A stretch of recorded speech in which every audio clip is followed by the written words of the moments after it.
कोटा से खबर आपको बता दें, संभाग के सबसे बड़े एमबीएस अस्पताल में हड़ताल। ठेका कर्मी को एरियर भुगतान नहीं होने से नाराज होकर के हड़ताल चल रही है। ठेकेदार प्रशासन के खिलाफ जमकर के नारेबाजी की जा रही है और 2 साल से भुगतान नहीं हो रहा, जिससे नाराज होकर के आज जो देखिए कर्मचारी है वो हड़ताल पर उतरे हैं। तो भारी संख्या में ठेका कर्मी जो है वो हड़ताल पर बैठे हुए हैं। ठेका कर्मी जो है वो हड़ताल कर रहे हैं। तो संभाग के सबसे बड़े एमबीएस अस्पताल में इस वक्त हड़ताल जारी है। ठेका कर्मी को एरियर भुगतान नहीं होने पर अब ये हड़ताल की जा रही है। ठेका कर्मी जो है वो नाराज हो गए क्योंकि समय पर उन्हें भुगतान नहीं किया गया, इसलिए अब वो हड़ताल कर रहे हैं।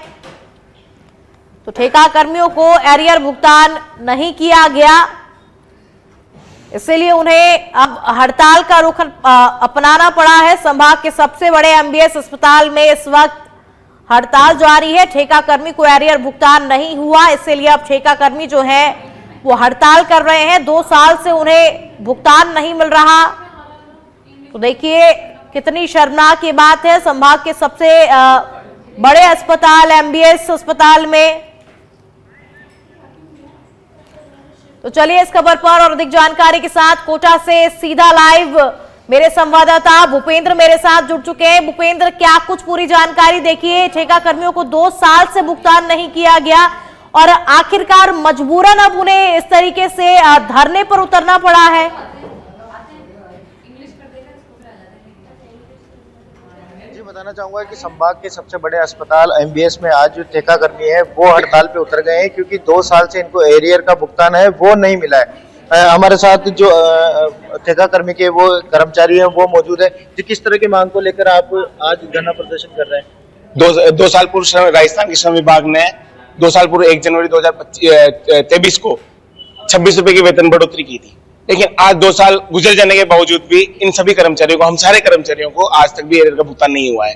और कई बार हम लोग अस्पताल प्रशासन के प्रतिनिधियों से मिल चुके हैं। अधीक्षक साहब का कहना है कि बिल पास हमने कर दिए हैं। ठेकेदार मानता है कि ठेकेदार कहता है कि अभी तक भी बिल पास नहीं हुए हैं, इसलिए हम एरियर का भुगतान नहीं कर सकते। तो पिछले 2 साल से अभी तक न तो इनके बिल पास हुए हैं और न ही कर्मचारियों को एरियर का भुगतान कर रहे हैं। लगभग कितने कर्मचारी आज धरने पर उतरे हैं? आज 250 से 300 कर्मचारी धरने पे हैं। एरियर के संबंध में ही धरने पे चल रहे हैं। पिछले 2 साल से हमने अस्पताल प्रशासन को ठेकेदार को ज्ञापन दिया संबंध में क्या भुगतान करिए। 2 साल कहते कहते हम थक चुके हैं, अब तक इन्होंने भुगतान नहीं किया। इस कारण आज मजबूर होकर हमको आज हड़ताल पर उतरना पड़ा है और ज्यादा जल्द भुगतान नहीं होता हम हड़ताल पर ही रहेंगे। कितने यानी कि अस्पताल में कितना कार्य प्रभावित हुआ है आपके हड़ताल पर उतरने से? चाहे वो लैब का हो, चाहे वो दवा काउंटर का हो, चाहे वो टोली का हो, पर्ची काउंटर का हो, गैस काउंटर का हो, जितने कर्मचारी यहाँ पर हैं वो सब एमबीएस के पूरे काम देखते हैं। पूरा एमबीएस ठेका कर्मचारी से चल रहा है। या परमानेंट आदमी कोई काम करता है नहीं, काम ये लोग करते हैं। इनकी हड़ताल के साथ पूरा एमबीएस का हर एक जगह हर एक काम बंद पड़ा हुआ है। क्या प्रमुख मांगे हैं एरियर के अलावा भी जो आप मांग रहे हैं? वो जो राजस्थान सरकार ने RLSTC का वो जो कंपनी का गठन बोला था, उसके लिए भी हम अगर नहीं होता है तो फिर आगे वो धरना प्रदर्शन करेंगे। और इसके अलावा जो 2 साल से 2023 में राजस्थान सरकार ने वो 26 रुपए वेतन बढ़ोतरी की मांग करी थी हमने, तो है ना 2 साल से इसका भी भुगतान हुआ है। उस कारण से वो स्ट्राइक प्रशासन की ओर से बात करने की कोशिश की और क्या अब इसका हल निकाला जा रहा है? अभी तक तो प्रशासन की तरफ से हमारे पास कोई जवाब नहीं आया है। जब तक हमारे पास पूर्ण रूप से जवाब नहीं आता है तब तक हम हड़ताल रहेंगे। हमारा जो जायज मांगे एरियल की वो हमें दे दिया जाए और जो सरकार ने घोषणा करी थी RSLDC के माध्यम से हमें ठेका प्रथा खत्म करके, अगर ठेका प्रथा खत्म हो जाएगी तो हम क्यों हड़ताल करेंगे? हमें डायरेक्ट सीधा भुगतान होगा गवर्नमेंट की तरफ से। तो हमारी यही मांग है कि RSLDC से हमें भुगतान होना चाहिए।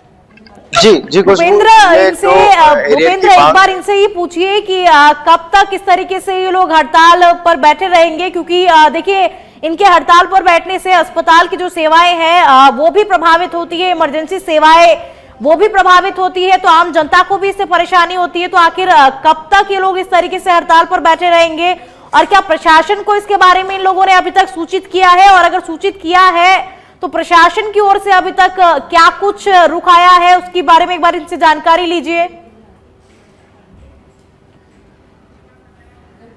जी खुशबू, हम बात करेंगे लगातार आप हड़ताल पे रहेंगे तो अस्पताल में जो मरीज आने वाले हैं उनको भी परेशानी का सामना करना है। कब तक आप मांगे पूरी नहीं होते हड़ताल पे रहेंगे? साथ ही प्रशासन से जो बात हुई है उसके बारे में आप अभी तक प्रशासन से कोई वार्ता नहीं हुई हमारी। हम चाहते हैं, सबसे सर्वप्रथम तो हम ये कहेंगे कि हमारा सारा का सारा झुकाव मरीजों की तरफ है, क्योंकि हम पिछले 15 से 20 सालों से यहाँ पर काम कर रहे हैं। उसके बावजूद भी हम 5-5, 7-7 हजार सैलरी में सिर्फ मरीजों की वजह से ही यहाँ पे काम कर रहे हैं। अस्पताल प्रशासन ठस से मस हो चुका है। पिछले 2 माह से हम उनको एरियर भुगतान को लेकर ज्ञापन पे ज्ञापन दिए जा रहे हैं, लेकिन उनका कोई लिखित आश्वासन आज तक भी नहीं हुआ है। हम चाहते हैं कि ठेकेदार से कहकर अस्पताल प्रशासन लिखित में हमें अगर आश्वस्त कर देता है तो हम हड़ताल को आज ही खत्म कर देंगे, लेकिन हमें लिखित में कोई आश्वासन मिलेगा तो।